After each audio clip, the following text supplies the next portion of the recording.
This message comes from NPR sponsor Discover. Discover will automatically double all the cash back you've earned on your credit card at the end of your first year with Cash Back Match. It pays to Discover. See terms at discover.com/creditcard.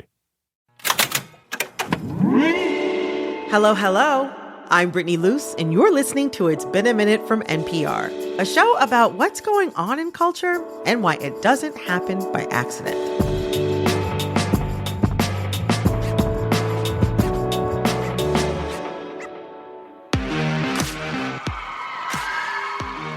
For the next few weeks, I am bringing the Smackdown, a debate series to American cities all across the country to find out what are the most influential things and the most important people that come from those places. I'm debating who and what are the greatest of all time. Today's cage match is being held in Birmingham, Alabama, and our debaters this week are Gulf State's newsroom sports and culture reporter Joseph King and AL.com life and culture reporter Cody Short. Joseph, Cody, welcome to It's Been a Minute. Thank you for having us. Yeah, thank you. I appreciate the opportunity. Are the two of you ready to fight to the death? I am. I'm ready right now. Okay. All right. That's what we like to hear. All right. Well, just kidding. Just kidding. There will be no blood here, or at least I hope not. But let me set the stage for what will happen. We have two categories. We'll each select a contender for each category. That includes me. We'll each make our case. That also includes me. And then a select jury of NPR culture critics will determine a winner. I'm sure you're dying to know what the categories are. Yeah, I'm on the edge of my seat right now. I need to know. All right. Okay, I need to know. All right, well, the first category. What is the single most influential thing from your area? We're talking about a cultural object. It could be a music genre. Maybe a food came from there. You decide what you think is the most influential thing from your area. We're talking, anything from the general Birmingham metropolitan area. That's fair game. That's our first category. I got you. The second, who is the most important person that comes from your area? Maybe it's an artist, a politician, or your neighbor. I don't know. But again, you decide and you make your case. There will be winners. There will be losers. And there will be surprises. All right, let's do it. Vamos. Cody and Joseph know the rules. They know the stakes.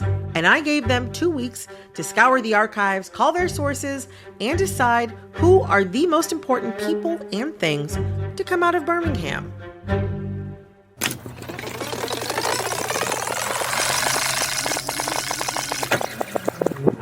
Two weeks later, it's time to debate.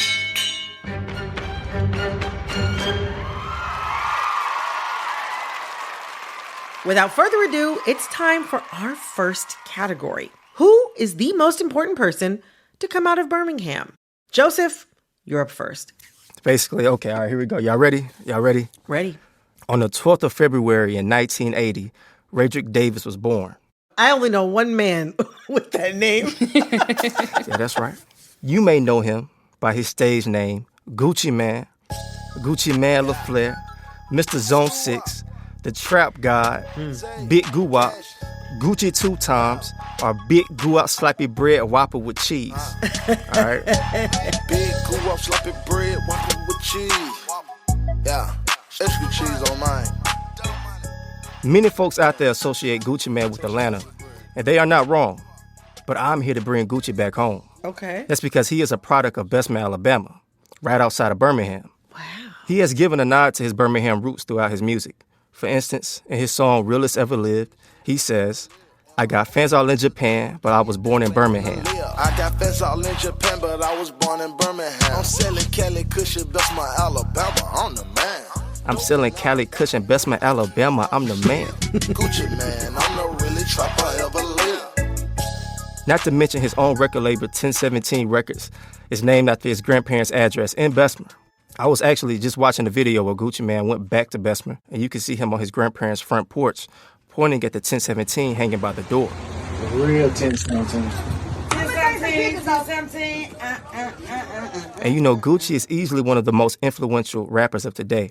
He's one of the pioneers of trap music, which can be heard all across modern music, not just in rap. Look at my neck, look at my debt. Ain't got enough money to pay me respect. Ain't no budget when I'm on the set. If I like it, then that's what I get, yeah. That's true. And to bring it back to Bessemer, back to 1017, Gucci signed so many artists, or so many names that you know. I'm talking about Young Thug, Waka Flocka Flame, Chief Keef, OJ the Juice Man, Young Scooter, Migos, and more. I could really keep going, but I think you get my point.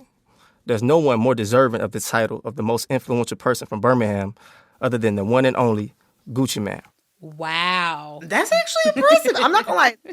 I so true. I never really associate him with Alabama. I really had previously only associated him with Atlanta. That's right. But Cody, what about you? Are you a big fan of Mr. Maine? Of course. I mean, am I from the South if I don't love Gucci Mane? That's the question. That was a very bold choice, Joseph.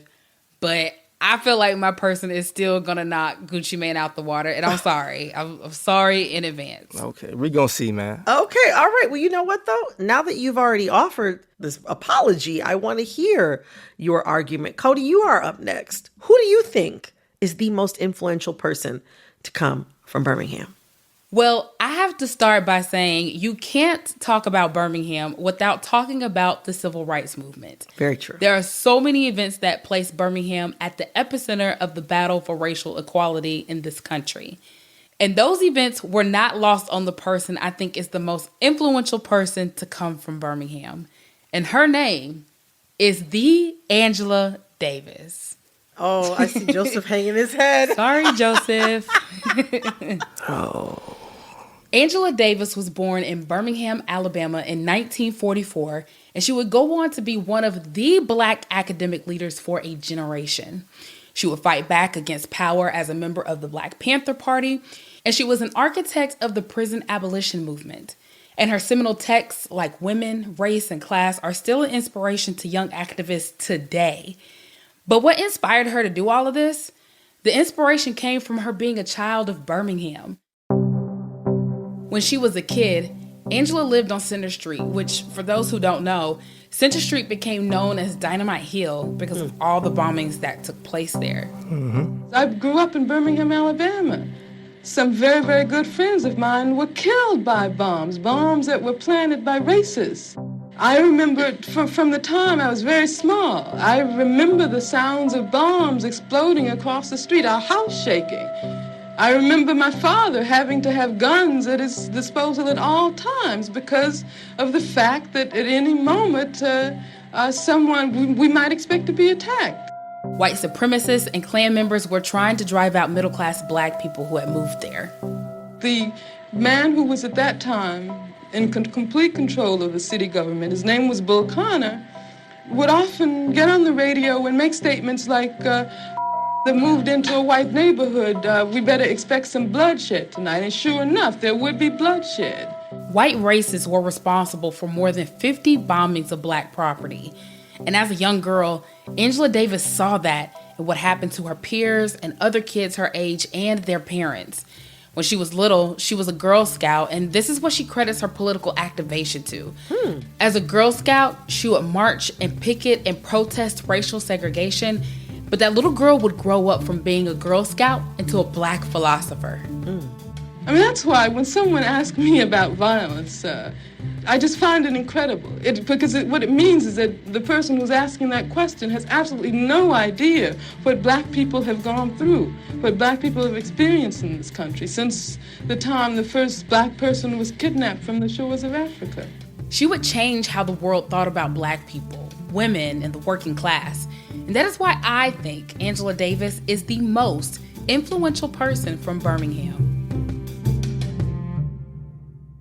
First of all, great pick. Great pick. Thank Amazing you. pick. I think so many people associate Angela Davis with California, but it's Yes. very, very, very important to remember that she is a daughter of the South. So very, very, very great pick. Thank you. But I just also want to note for people who are listening and cannot see what I'm seeing, Joseph has been like rubbing his temples.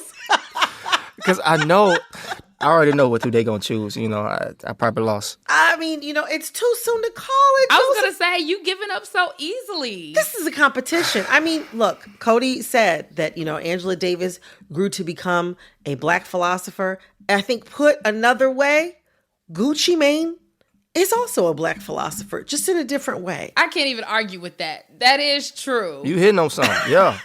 Thank you for helping me. Yeah, you right. Okay. Well, I have to say, you both have presented very different ways of looking at influence, but I have a departure from both of the ways that you have even presented, okay? And I'm going to share it with y'all now. I want to tell you about the person that I think is the most influential person from the Birmingham area. This story takes place in the winter of 1902. Mary Anderson had recently moved to Birmingham, Alabama, and made some money as a real estate developer. And she used that money to take a trip to New York City, which is exactly what I would do if I had come into some money. I would just be like, let's go on vacation. Mary was riding in a streetcar when she got to New York City. And it was snowing and sleeting, and it kept piling up on the windshield. She watched as the driver had to keep wiping the windshield down so he could see out. And it was cold and it was gross. Nobody was winning in this scenario. And all of this got Mary thinking. When she got back to Birmingham, she sketched up a fan-type windshield wiper that could be cranked by hand from inside the vehicle. And she filed a patent for it, which read, "Be it known to all that I, Mary Anderson, a citizen of the United States residing in Birmingham, in the county of Jefferson, in the state of Alabama, have invented a new and useful improvement in window cleaning devices." Mary was granted patent number 743801 for her new device, and she began sending it out to manufacturing firms. But here's the tragic part. Okay. There were no bites. Zero.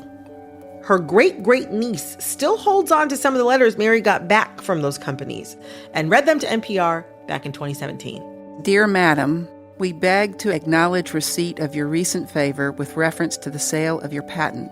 In reply, we regret to state we do not consider it to be of such commercial value as would warrant our undertaking its sale. They missed out, don't you think? 19 years later, 2 years after the patent had lapsed, Cadillac began installing a type of wiper as a piece of standard equipment in its cars. The kicker, Mary would live to see her invention become so ubiquitous to the point that we don't even think about it now, except when we need to get new ones. Mary never got any money for her windshield wiper, and honestly, that sucks. But she did get some credit. In 2011, Mary Anderson was inducted into the Inventors Hall of Fame. Hold on. And she's from Birmingham? Oh, I didn't even know that. Birmingham. You see how Birmingham has produced so many legends? So, we have all selected our contenders for the most influential person to come from Birmingham. We have the cultural influence that you gave us, Joseph, with Gucci Mane. We have the deeply historical civil rights influence that you have shared with us, Cody. And we also have the so vital to everyday life and commonplace that we don't even think about it influence that I shared with Mary Anderson. The NPR Select Jury has declared that Cody has picked the most influential person to come from Birmingham, Angela Davis. Cody, who are you dedicating this win to? Well, of course, I'm dedicating this to all the people in Birmingham, and even more so, all the Black women across the country. And, I have to rub this in Joseph's face just a little bit because I got you on this one, Joseph. I think you might have. One category down, one to go. When we get back, we're debating what is the most important thing with roots in Birmingham. After a quick break. This message comes from NPR sponsor Discover. It's good to share helpful knowledge, so here's a tip that could be doubly helpful. Discover will automatically double all the cash back you've earned on your credit card at the end of your first year with Cashback Match. That means you could turn $150 cash back to $300. It pays to Discover. See terms at discover.com/creditcard. This message comes from our sponsor, Granger. This is the story of the one. As a maintenance engineer, he hears things differently. To the untrained ear, everything on his shop floor might sound fine, but he can hear gears grinding or a belt slipping. So he steps in to fix the problem at hand before it gets out of hand. And he knows Granger's got the right product he needs to get the job done, which is music to his ears. Call, click Granger.com, or just stop by. Granger, for the ones who get it done. This message comes from BetterHelp. It's back to school time. And even if you haven't been to school in a while, you can still learn a thing or two, particularly about yourself. Therapy can help you do just that by helping you discover your strengths, set boundaries, and adopt new coping skills. And BetterHelp Online Therapy is convenient, flexible, and built around your schedule. Visit BetterHelp.com/NPR to save 10% on your first month. That's BetterHelp.com/NPR.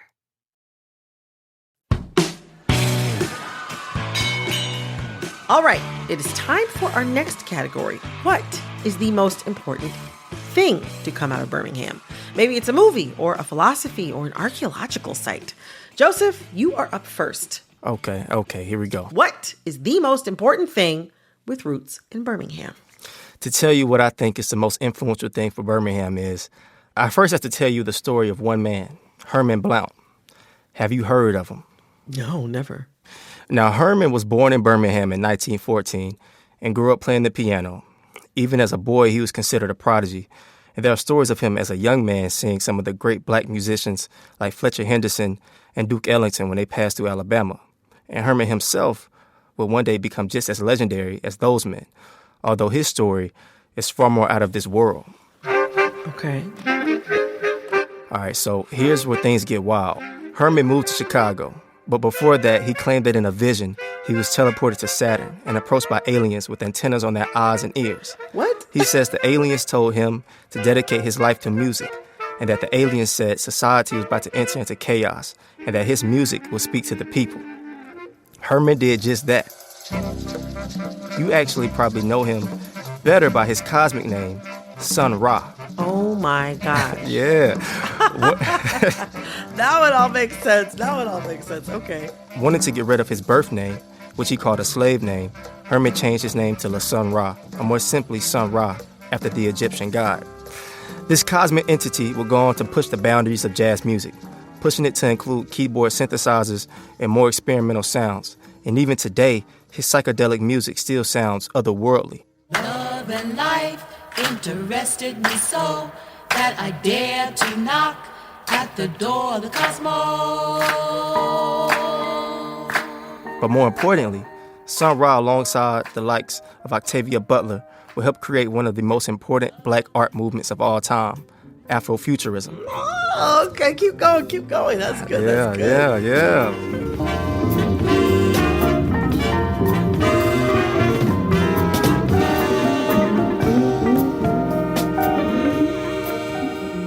Let's lay out how influential my pick is, okay? Okay. Y'all will agree with me that Erykah Badu and Outkast are some of the greatest artists ever, right? Sure. Yeah, I actually would, yeah. Right, okay. And that Marvel's Black Panther is one of the biggest movies of this century, right? Yeah. That's true. That's very true. Without Birmingham and without Sun Ra, you don't have Afrofuturism. And without Afrofuturism, you wouldn't have the great musicians like Erykah Badu, Outkast, or Janelle Monáe. You wouldn't have one of the biggest movies of this century, Black Panther, or Black is King, or Spider-Man Into the Spider-Verse, and you wouldn't have the eye-opening creativity that has inspired whole generations of black artists to reimagine their past and futures. Okay, you know what? Joseph, I gotta hand it to you. That was a really good pick. Hold on. This is the thing category. Is it because Sun Ra considered himself a thing and not a person? No. See, Sun Ra was the first artist to practice Afrofuturism. So Afrofuturism is the thing? Afrofuturism is the thing, yes. Ah, okay. All right. I think he's very agreed upon as an Afrofuturist pioneer, I would say. At the time, people thought he was weird. They thought he was weird wearing these elaborate costumes and goggles and headpieces and walking around with a staff. But, that grew on some people. And that is a whole genre of that. And I'm saying that genre wouldn't have been here if it weren't for Birmingham. Cody, I can see that you're skeptical, but I can also see you were ready to share your pick. What do you think is the most important cultural object to come out of Birmingham? Okay, so I'll also start with a question. When you think of a hot summer day in the South, what is the one thing you know will cool you down and lift you up when you drink it? Lemonade? Sweet tea? You're right, Brittany. Sweet tea. I'm the real Southerner, I'm sure. I'm the real Southerner. Okay, so when I was young, growing up here in Birmingham, my mom, I can picture her now, she would always keep her styrofoam cup full of shaved ice. Yes. And it came from one of the very best things to come out of Birmingham. And that is Milo's. Milo's sweet tea, to be specific. And it's true. When you think of the South, you think of sweet tea. Yeah. And when you're in the South, you know the very best sweet tea is from Milo's. Everybody goes to Milo. With the secret sauce that's known all around. Everybody goes to Milo. So the backstory goes, Milo Carlton came home after World War II, and he and his wife, Bee, opened a hamburger stand called Milo's. The little stand would one day grow into a $129 million company, and you will find locations all across the state of Alabama today. But the restaurant became a success because, yeah, the burgers are good, but also because of the sweet tea. So 40 years after the hamburger stand was started, Milo's son, Ronnie, was looking at the restaurant sales and realized it was the tea that was the most popular item on the menu, not the burgers. Whoa. What y'all know about that Milo's? I know we got about 5-6 jugs of it, and we run through one every day up in this house. Famous sweet tea, baby. Remember how the burgers were making $129 million? Well, now the sweet tea company on its own is ranking in $440 million. And yeah, we may not know why Southerners are obsessed with sweet tea. Some people say it's because sugar used to be a dominant preservative, and others say it's because the tea was cheap and Southerners had less income. But no matter what, when you think of the South, you think of sweet tea. And you probably are thinking about Milo's sweet tea. And that is why it is the best thing to come out of Birmingham. Okay. Wow. Wait, you're drinking something right now, Cody. I've seen you take sips. Is that Milo's sweet tea? It might be. I'll tell you what, they say America runs on Dunkin', but as you've described it, it sounds like the South runs on Milo's. Is that right? Absolutely. Absolutely. Okay, I had me a Milo's burger not too long ago, you know. Wow. Well, there you go. That is a very, very good contender for the most influential thing from Birmingham, Alabama. I wouldn't want to follow that one, but unfortunately, I am up next. And I do still think that I have a very good case to make. I think that the most influential thing from Birmingham is the 16th Street Baptist Church. I'm sure as Birminghamians, that could be the wrong word for it, but I'm sure as Birmingham locals, you all know it. The city's first black church sits on the corner of 16th Street and 6th Avenue in downtown Birmingham, right across the street from the Kelly Ingram Park. And on September 15th, 1963, it would become the site that would forever transform civil rights in America. That morning, 4 young girls, Denise McNair, Addie Mae Collins, Carol Robertson, and Cynthia Wesley, all between the ages of 11 and 14, were getting ready for Sunday school. One church attendee remembers Denise asking Addie to tie her belt. And then it happened. A bomb exploded, killing the 4 girls instantly and injuring 22 others. It had been planted by the white supremacist group, the Ku Klux Klan. The news of their deaths spread rapidly across the country. Dynamite exploded on a Sunday morning, killed 4 little girls in Sunday school, injured 20 other Negroes. Between 1947 and 1963, Birmingham had been the scene of more than 50 bombings by white supremacists. Cody, you touched on this earlier. You were talking about Angela Davis. But it was the 16th Street Baptist Church and the story of these young girls that finally started to change and shift the conversation around civil rights. And we'll keep marching and marching and marching until one day you look around and we'll all be marching together. 200,000 Negroes and whites marched on Washington, demanding passage of President Kennedy's Civil Rights Bill, most far-reaching of its kind in 100 years. We are confronted primarily with a moral issue. It is as old as the Scriptures and is as clear as the American Constitution. President John F. Kennedy introduced the Civil Rights Act, which prohibited discrimination on the basis of race, color, religion, sex, or national origin. And this nation, for all its hopes and all its boasts, will not be fully free until all its citizens are free. And at a time when we see politicians in the Supreme Court presently chipping away at civil rights, and more specifically stripping away much of the Voting Rights Act, another landmark piece of civil rights legislation following the bombing, I think it's more important than ever to remember these moments and how they changed the country's attitude toward equal rights for all people. That was beautiful. I have a question. You know, both of you are from Birmingham, and, you know, you both have just touched on the connection between civil rights, the civil rights movement in the U.S. and your city. What do you wish that people outside of Birmingham knew about the importance of that connection? I think that's one of the first things people think about when they think of Birmingham. Because I know a lot of people will still call Birmingham Bombingham. Still? Yeah, still. I'm like, there's some people that say, I'm afraid to go down south because they're afraid of racism. When in reality, racism is everywhere in the world. And I feel very comfortable in Birmingham, and I appreciate this city. So that's why I want people to think about. I want people to remember that it wasn't that long ago. That my grandmother and her sisters were children crusaders and were jailed for protesting in downtown Birmingham. And those are the same rights that are being threatened today. I want people to know that Birmingham is not what it used to be, but I also want them to not forget what it was. Well, thank you both so much for sharing your reflections on the importance of your city to our history and to our country's history. I really appreciate that. Well, we have all selected our fighters. Joseph, you chose Afrofuturism. Cody, you went with Milo's Sweet Tea. And I chose the 16th Street Baptist Church. The NPR Select Jury has voted, and they decided, based on our arguments, that the most influential thing to come out of Birmingham is Afrofuturism.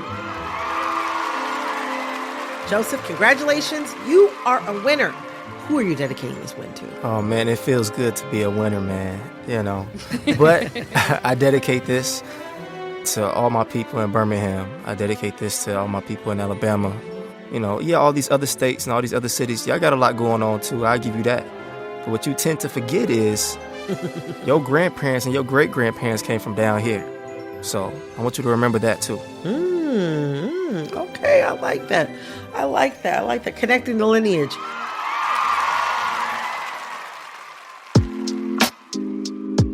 And thus concludes the Smackdown for this week. And Joseph, Cody, thank you so much for teaching us all about the amazing things that have come from your neck of the woods.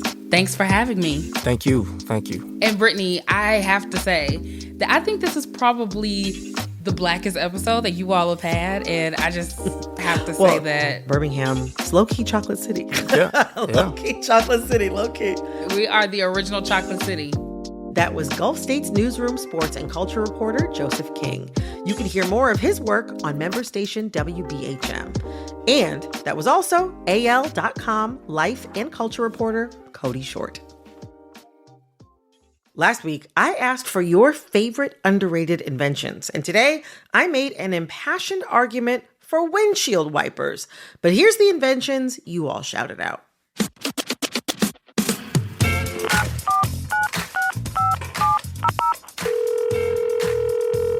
Hey, Brittany. Hey, Brittany. Hey, Brittany. Hey, Brittany. It's Junie, and my favorite underrated invention is that apple divider where it cuts out the core and then cuts the apple into individual pieces. It's super fab. Hey, Brittany. My name is Lake, and my favorite underrated invention is the soda can. I think it's a trillion-dollar business idea, and no one's been able to reinvent it ever since it's been made. Hey, Brittany. Girl, my name is Sarah, and my favorite underrated invention is weighted blankets because they keep you nice and cozy and they put you to sleep as they should. Hey, Brittany. My name is AJ. My favorite underrated invention is the lemon squeezer because you can get every single drop of juice out of that lemon. What's up, Brittany? This is Nicole from Minnesota. And the invention that I am loving up is peritoneal dialysis. It afforded me the freedom and flexibility to have a type of normalcy to my life while enduring one of the hardest health struggles ever. Hey, Brittany, my name is Clover. My favorite underrated invention is the pillow. Whether you have 1, 2, or 17, all of them bring you comfort. And, you can never go wrong with a good pillow. Let's go. Oh, my gosh. Junie, Blake, AJ, Nasir, Nicole, and Clover. These are all incredible, incredible inventions to highlight. Very, very, very good choices. And I have to say, the lemon squeezer will get it every single time. There is something about the shape, the way that it's put together. It's just whoever came up with that one, they were really, really, really, really thinking. So shout out to you on that one, AJ. I'm definitely with you on that. Now, if you want to be heard on next week's Hey Brittany, I have a burning question for you. I am getting my fall playlist together now that a little chill has hit the New York City streets, and I got to go out in my neighborhood and get my steps. And so I'm wondering, what song do you have on repeat right now? Because y'all know I love Tinashe Nasty, but it's getting to be a little cold to be a nasty woman, I feel like right now. I feel like I need to maybe get a little cozier. So let me know, what is on your fall playlist? What is that song you've got on repeat? Record your answer in a voice memo and send that voice memo to ibam@npr.org. That's ibam@npr.org.